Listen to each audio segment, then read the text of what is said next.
Guy that really wrangled all this together. He's already standing. Ladies and gentlemen, big round of applause, Renny Harlin.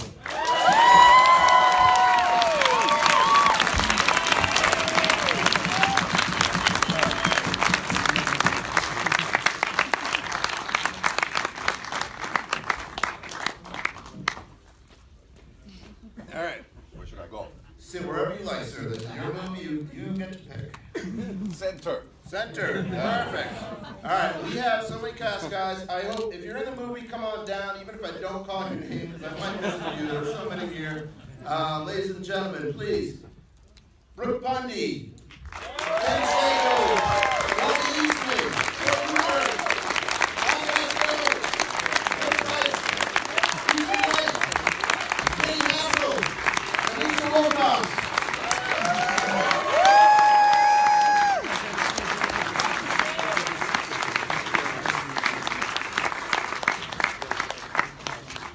While we're waiting for them, Renny, I have a question for you now. I just goofed on the remake a bit. One thing about the remake, that the director had to be really convinced to make that movie. He turned it down a bunch. He didn't really want to make it. You can kind of tell when you watch the movie. You, on the other hand, complete opposite of that. You were like stalking them to make this movie. And I was just kind of curious, what was it about the first three that kind of drew you to the series, made you so pumped to do the next one? I remember I was in London some year when I saw the poster of the first movie, and didn't know what it was, and I just wandered into a theater and saw it, and I was completely blown away. I was like, this is revolutionary, this is just amazing. And then I was hooked from there on. I thought the series was just fantastic. So then when it was apparent that there was going to be the fourth one, I thought this is the opportunity of a lifetime. At that point, you know, originally, I came from Finland. I came to Hollywood with big dreams. Everything went to shit. And I lost, this is all true, I lost all my credit cards. I lost all my money. I was living in a garage. I had nothing. I had no hope. But this was my hope. And I'm going to start crying probably soon, so I apologize. Because this movie means so much to me.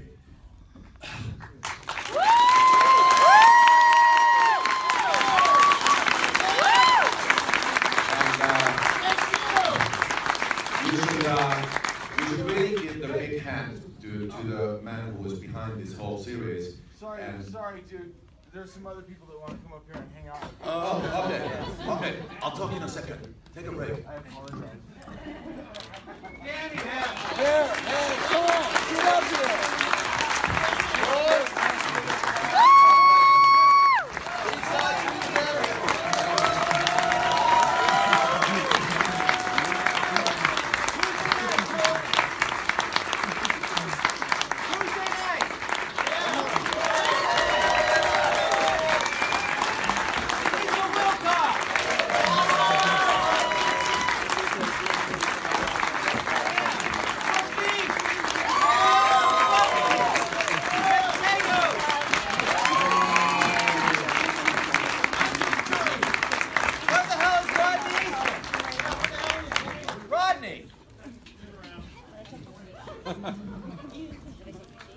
Thank you. You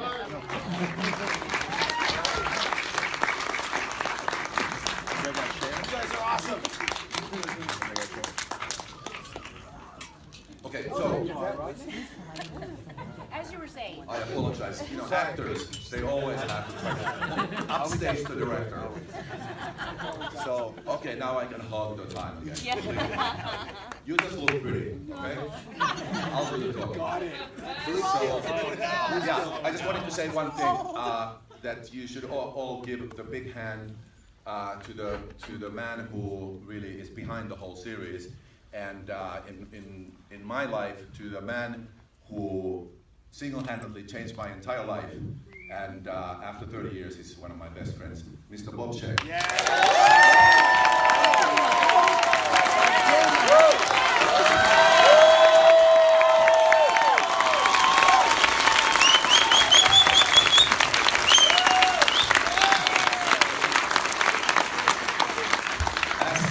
You know, he also happens to be the Academy Award-winning producer of Lord of the Rings.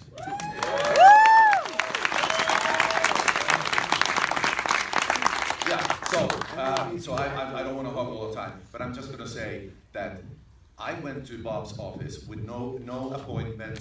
I didn't have an agent. I had nothing. I just found out from the yellow pages in the phone book that where the New Life offices were, and I just went there. And I just walked past the receptionist, and I went to somebody and said, like, "Where's Bob Shea's office?" And I just went there, and I said, "Hi, I'm Renny Harlin. I'm from Finland, and I would be the perfect director for this movie." I just like, "Who the fuck are you?" and he called for his secretary. It's like, how did this fucking idiot get in? And they threw me out. I went back 6 times, and I just wore him out. Every time I would like bring more storyboards and ideas for like, here's the pizza scene, you know, this would be awesome. And just ideas and stuff, and he started warming up to me because I was so crazy, and I had no agent, and I didn't do anything the way you're supposed to do it in Hollywood. I followed no rules. And because Bob has never followed rules in his life, he kind of felt like, okay, maybe this guy has something. So just long story short, finally, the best thing that could have ever happened was that the writer's strike started. So they didn't really have a script at that point, but they had a bunch of like storyboards from me and some blueprint of the script. And so now they had no script, no writer, because they couldn't hire a writer because of the writer's strike, and no director, but they had a release date. That's how movies are made. They had a release date and a poster.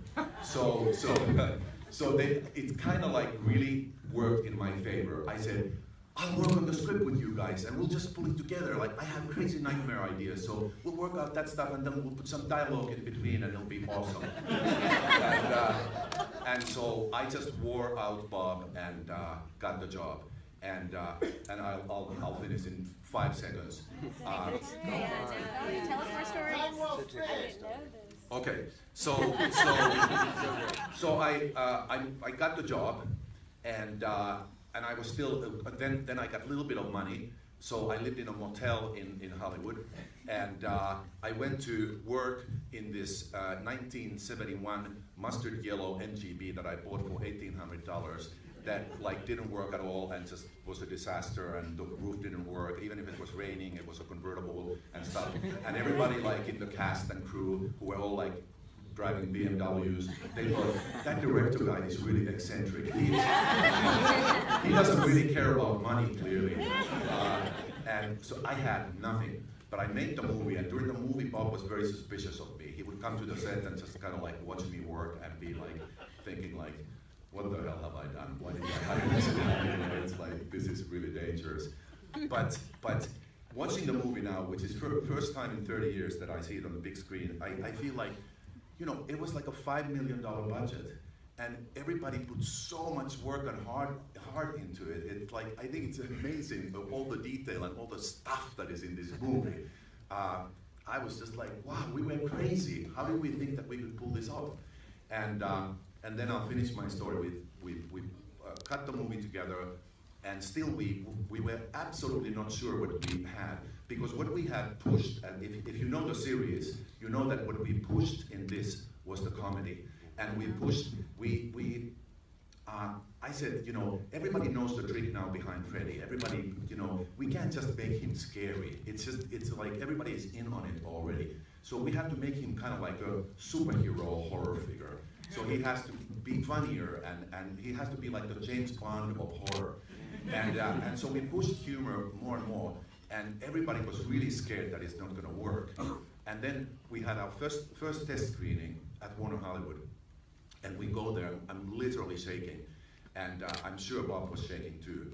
We had no idea what we have, and then we had like a room like this, like horror fans filled, and we start watching the movie, and people start going apeshit. You know, now, you know, it's like 2018. You've seen everything, but remember, this was 1988. People had seen nothing.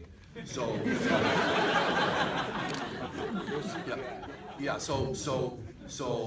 they start going crazy. They are like yelling and applauding in the middle of the movie, and in the end, they are just, you know, going nuts. And we look at each other, and it's like, holy shit, we might have something here. Yeah. And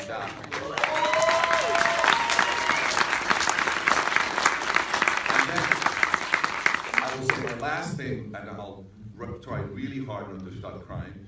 But it's very nostalgic for Bob and me tonight, because 30 years ago, when the movie was opening, and still, of course, you don't know, like, is it going to work? How big is it going to be? You have no idea.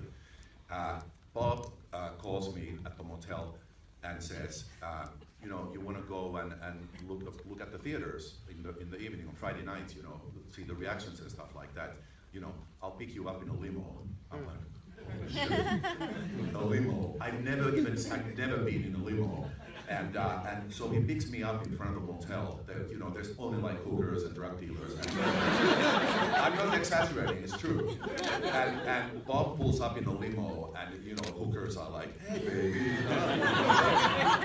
And then I sneak out of the motel and go into the limo, and Bob is like, have a shot of tequila, and helps with the nerves. And then we start driving, and then we drive. It was the Pacific Theater in Hollywood, which I don't think exists anymore. And we are driving past Pacific Theater, and there's this line of people like around the block.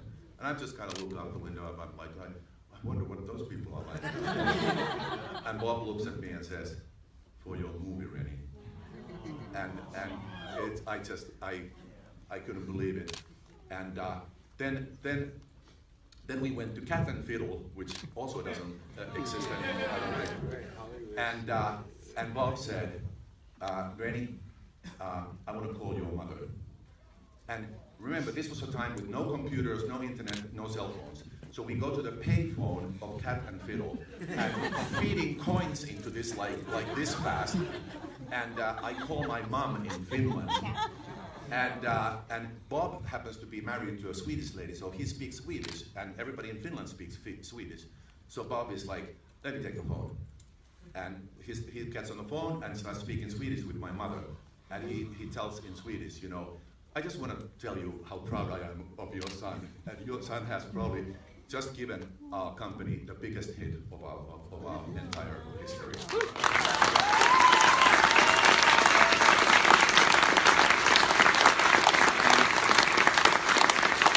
Poor mother, for a few years that I was in Hollywood, sometimes didn't hear from me for like half a year because I didn't have money to call Finland, and this is honest truth. She had thought I was like in the gutter, which I practically was, and now she got this call from this big producer. So that's the end of my story. Thank you.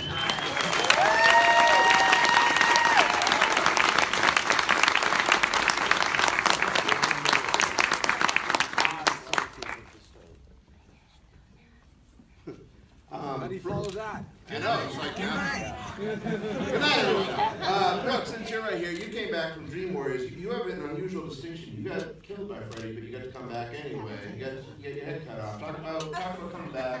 Is it fun to kind of do the andale again? And Andale.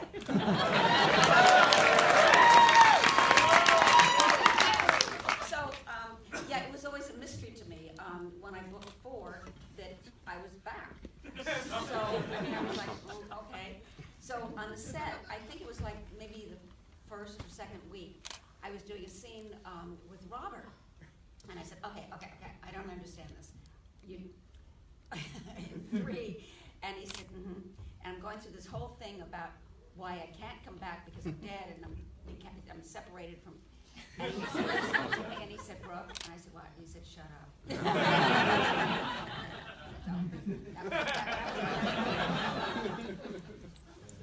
Robert was protecting you. He didn't want you to write yourself out of a job. And Tuesday, we talked a lot about the music tonight. You got to do the opening theme. How did that come about? I asked Renny, I paid Renny a lot of money for that motel. No, actually, I heard they were looking for music. I knew Renny was looking, and I asked him if it would be okay if I went and worked on something and brought it back to him and just gave him a listen. And he said that'd be great. And so I got my writing partner, and we hustled up and went to the studio, and in about, I don't know, 6 hours, we wrote it, we did the whole thing, and I went back to New Line, and then you guys came down, you and Rachel came down to the car, and I played it over the speakers of the car. On a C cassette. That's right.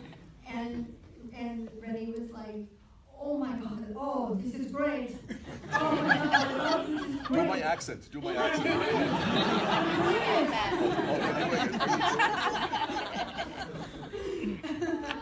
And so anyway, he said that they were, a little later, he said he was going to use it. And then I really didn't know where they were going to use it until I came to the theater, and then I saw where it was, and then I was just totally thrilled.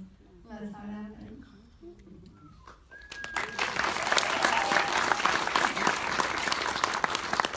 So obviously Freddy's glove is kind of his thing to do, where he kills everybody. But for you, you decided to make out with you to death? Like, what?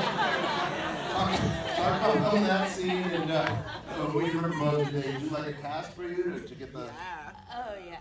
Well, I'll say this. It was my first She requested that scene. I really did. I was such a nerd. I had never kissed anyone, so I went to Renny and I said, can I have my first on-screen kiss? Renny, can you teach me? Yeah.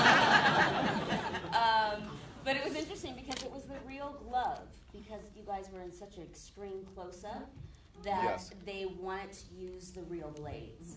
And I was like, sure, I had no idea what the real blades meant. And by the end of the scenes, I had like pricks underneath my chin because they were so sharp and edge smooth. And so yeah, it was.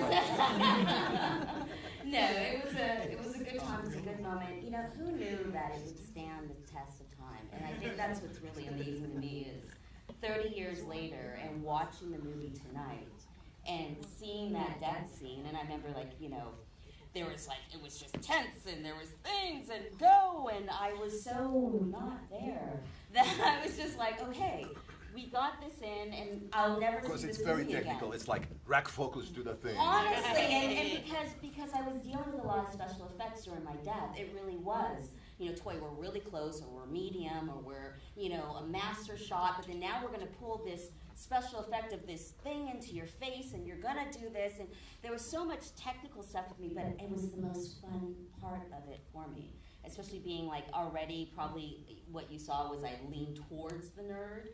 And so I was just, oh, this is great. What are we going to do? We're going to learn to ride a moped. And I was just like, oh, I'm going to be in a body cast and I can't breathe and maybe I'll die. And Renny's like, yeah, that was great. So honestly, 30 years later, I'm really proud and fun. And we just had the best time up there and great friends, all of us.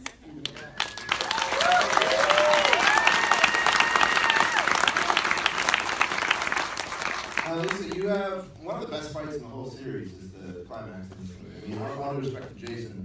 Did you rehearse that a lot? How did you and Renny both talk about that?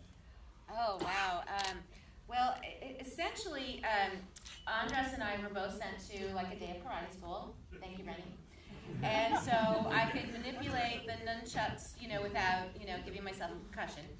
But there were some amazing, as you can tell, body doubles and athletes and Olympiads that did a lot of the leaping and jumping. And now I could do the cartwheel. Okay, I'm very proud. I'm like, look, Renny, I can start it. I can do the cartwheel, and then they cut to like these Olympic performers, right? Sometimes it's on set. I remember one day there were literally 5 Alices running around in the jeans, the brown leather jacket, the ponytail. There were 5. I'm like, oh, there I am. Oh, I'm there again. Oh, there's another one of me. Anyway, so, but amazing editing and cutting and this and that. But I did have to learn how to, you know, do some of the swinging and whatnot in front of the mirror, absolutely. So. But thank you for that compliment, the battle scene. Alan, Liz, thank you. Yeah, and what I kind of have, not totally forgotten, but what became to me very clear now watching the movie, that I feel like we were kind of ahead of our times in this kind of female empowerment. Yeah, thing. absolutely. Like she was like Wonder Woman 30 years ago. So I'm really proud of that.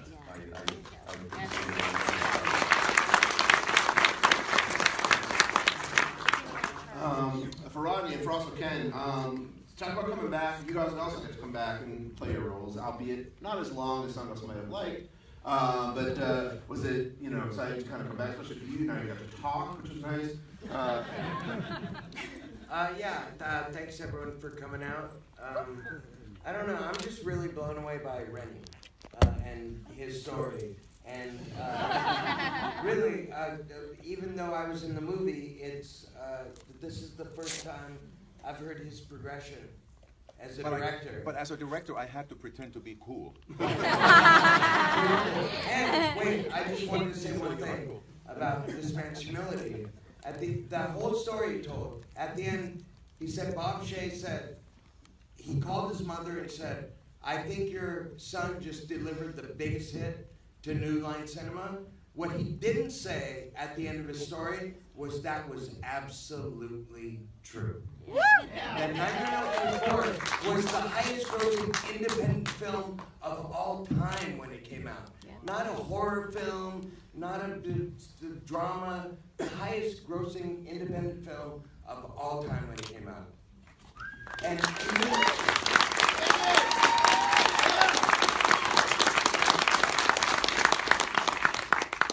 even though I was in the film as an actor, I've never heard that story in such a deep way behind the scenes. And like, I feel really honored just to be a part of your travels and your story, and to help you realize your vision. And also, Bob Shea in the house. Give me a fucking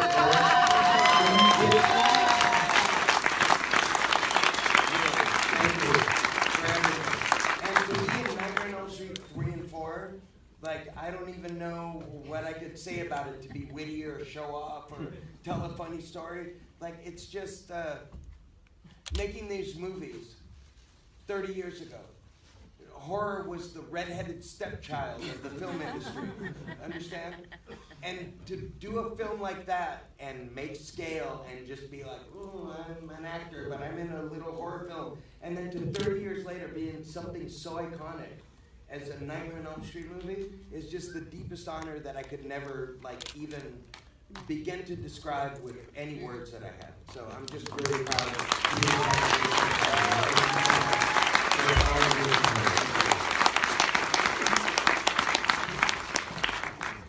Danny, why not? You're pretty much the only person in the States that neither gets killed or gets to fight Freddy. Were you kind of disappointed with that? Not at all. I was a terrible actor. I just got super lucky. That was it. I got I was in 2 of them. That's how cool I am. Right. It's like, right, exactly. I tell people it's like being an astronaut. It's less than people who have been on the moon or whatever. There's a few people. Right, that's my story. I knew it was a big deal, man.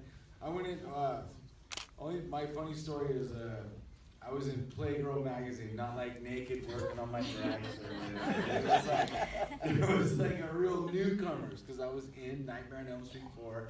Thanks, Bob. He invited me to. You guys were so cool. I've been to his house. So I was in Playgirl, man, and I had to go. I was like, really? I'm in Playgirl? And it was like with a new, and it said, and I'm on like Santa Monica Boulevard. I was in West Hollywood, and I went in and bought Playgirl magazine. And then when I got it, I don't know if you guys know about where you're from here. I'm in West Hollywood. I'm like, yeah. And I went in confidently and bought Playgirl because I was in it. That was awesome. And thanks to oh yeah, thank you for showing up. You guys are the best fans, man. No doubt. Thank you. I love the sweaters.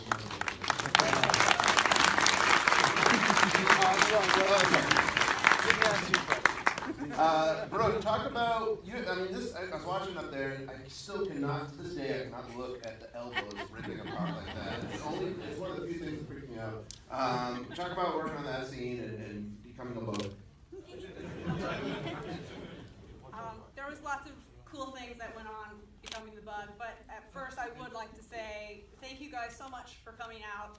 This is such an honor and a privilege to be part of this. To be able to come to a real movie theater and see a film that's 30 years old is off the chain, man. And I do want to say thank you to Renny. I've said this before at the other panels, but Renny really brought all of us young kids together. We hung out like a good, 2 weeks or 3 weeks before the movie started, and we really shows on screen, our friendship, and about 10 years ago, so 20 years anniversary, at least I started some of the conventions, and it was like immediate. We picked up like there had been no time that had passed, and so it was really, really cool. And so thank you, Renny, for that. Thank you, Bob. Thank you, guys.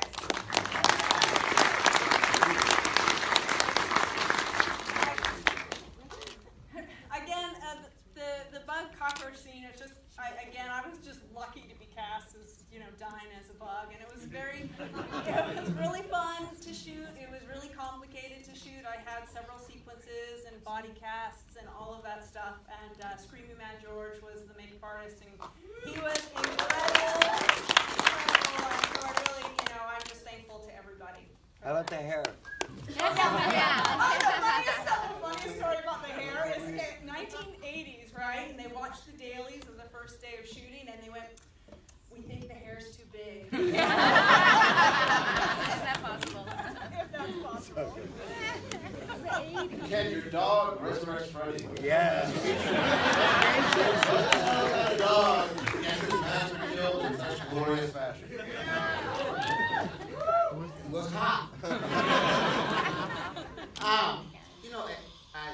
I got so much to say in so little time, but I will say that when I first met Renny, I was so scared. I just thought he was like a skinny, Conan the Barbarian. So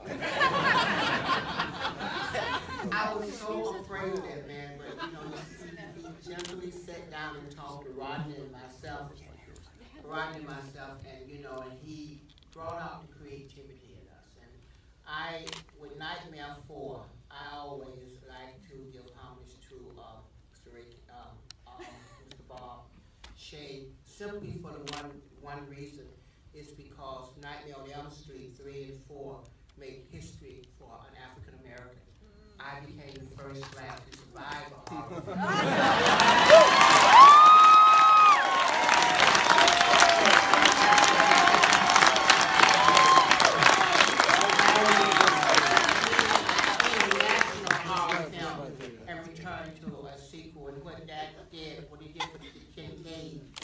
Kincaid became a hero to a lot of young people out there, a lot of minorities, not just African Americans, but a lot of minorities. And I also give a special thank you to Mr. Bob Shea, because I started an organization called Giving Back, where I support kids going to college and buying them books. And every year, Mr. Bob Shea has supported me with helping those kids.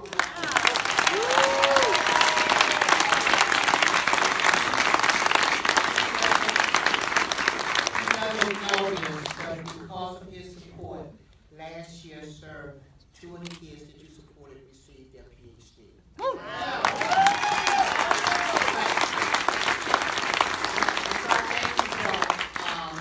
Nightmare 4, and I still, they ain't gonna say it, but I still love those residual checks.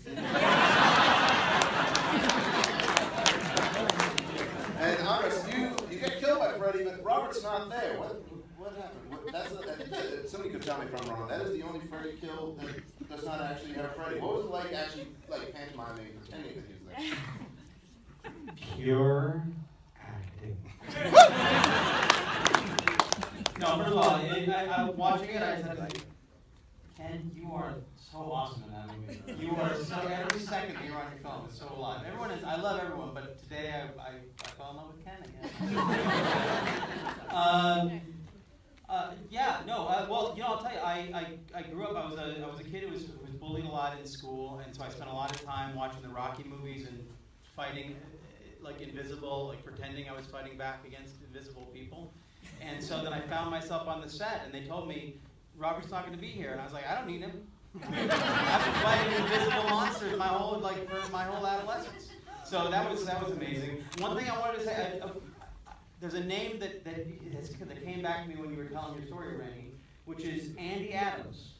Remember, and he was a PA on the film. And you were like, I think he was the garage, like the couch that you were staying on it. Like, anyway, I remember him because we were all kids on the show, and he was just another kid on the set, and we were all hanging out, and we didn't know we were movie stars in a film that was going to be showing 30 years later. We just thought we were all lucky to be hired, like Renny was, like Andy was, like all of us were, and it was super fun. And I'll say one last thing, because we got to the end and you probably heard enough people talking. But my father was a dream psychologist, and so I grew up in the world of dreams and dream interpretation. And watching tonight, I was so dense that I didn't even put that together until years after that it was a crazy synchronicity that this kid who grew up in the world of dreams, and then I was in Nightmare on Elm Street. But watching Bob Shea be the professor talking about the Dream Master before my death was I actually hadn't put that together. And I would say, Bob, I say Mr. Shea actually. I should say, you don't actually. But I loved The Last Mimsy so much. It was a film you directed, and it's one of my favorite films. I'm not big. I like having my heart warmed more than ripped out of my chest more. I'm sorry, but I absolutely love The Last Mimsy, and I love that I get to share that with you. Maybe my father, the dream psychologist, would understand why. So thank you very much, and thank you all. Thank you all. And thank you, Screamfest. Thank you, Rachel. And thank you, Tons of Easdale and Dramarama.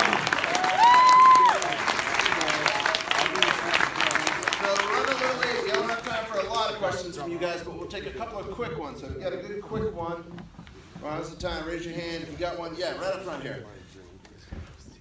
Should I just? No, I got you. Were there any deleted scenes filmed? And because a lot of the nightmare films had deleted scenes. Were there any deleted scenes filmed? I have to confess, I can't remember. I really you could put a gun to my head and I would be like, but because I would have said I don't think so, but yeah, so I don't know. There was a scene where I was supposed to be dreaming and I'm in a white nightgown and I go down and open the refrigerator and then blood is poured all over me, and they did that with a tank, with a hose, and they sprayed me down.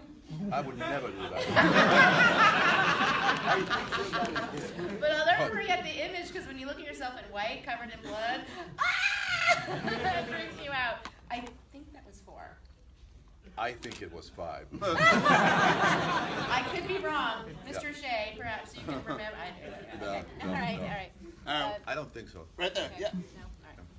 Okay, it's not so much a question, but I spoke to Ken Sagoes about it a few years ago. Ken, do you remember when I spoke to you in Days of the Dead, Los Angeles, about homage to Jason, when I asked you about was there something going on already with Freddy versus Jason, and what was the question about, I'm sorry, not the question, but Jason being the dog, and I'm was there something about Jason the dog about going to the future with Freddy versus Jason?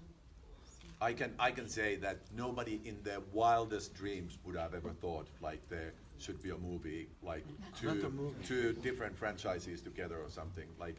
That's definitely not.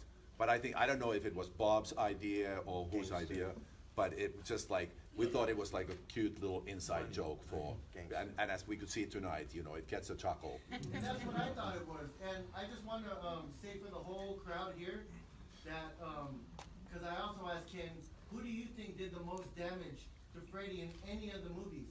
And I think it was Ken. Not that kid with the guns from part 5. He didn't do shit. You dropped the whole car on him, man. Yeah!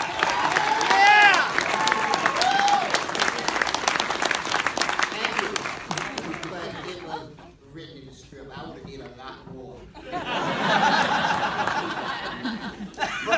Major credits on that. The first African American to survive, and the one to do the most damage to Freddy.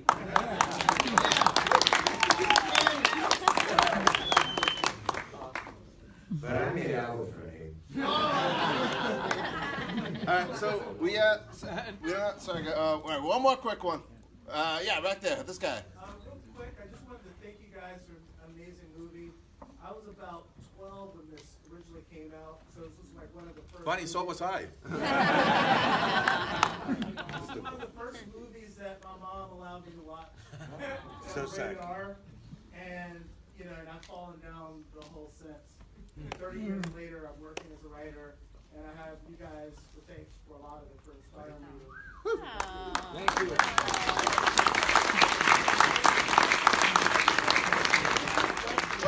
Oh, your question. You mentioned that like you barged into Bob's office pitching ideas and storyboards. How much did you know about the film or what they were planning on doing when there was no real script in it? I didn't know shit. I was just you were talking about your dad being a dream psychologist and blah blah blah. I just had nightmares since I was born, and I still last night in the hotel. Like I have nightmares every night, all my life. So it was kind of easy for me. That's why I thought I was the right fit, and it was easy for me to just come up with 1,000 ideas because I could just use my own nightmares and yeah, that waterbed thing. Anyhow, yeah. So I don't even know what was the question. Yeah. So I didn't know nothing. There wasn't really a script. But before they rip the mic out of my hands, I just want to say, like, if anybody wants to like follow me on Facebook, you can find me there. I'll, if you want to friend me, like. Not just like on the fan side, but like the real Renny Harlin. You can just find like Renny Harlin on Facebook if you want to like befriend me. Just put your thing there and put a little thing there, like the Screamfest screening, and I'll join you immediately. Okay.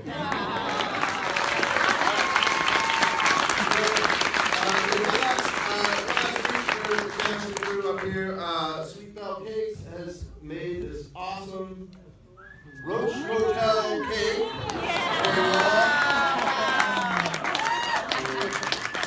How awesome is this? Cake real quick? And the No, souls, all right. the No. toast of souls. How long does it take to make that cake? A few days. All right. You make this thing. Wow. Oh my God. Can I take a picture? Ricky, share the picture, will you? Here, get in the picture, Brooke. I'll take the picture. Okay. Oh,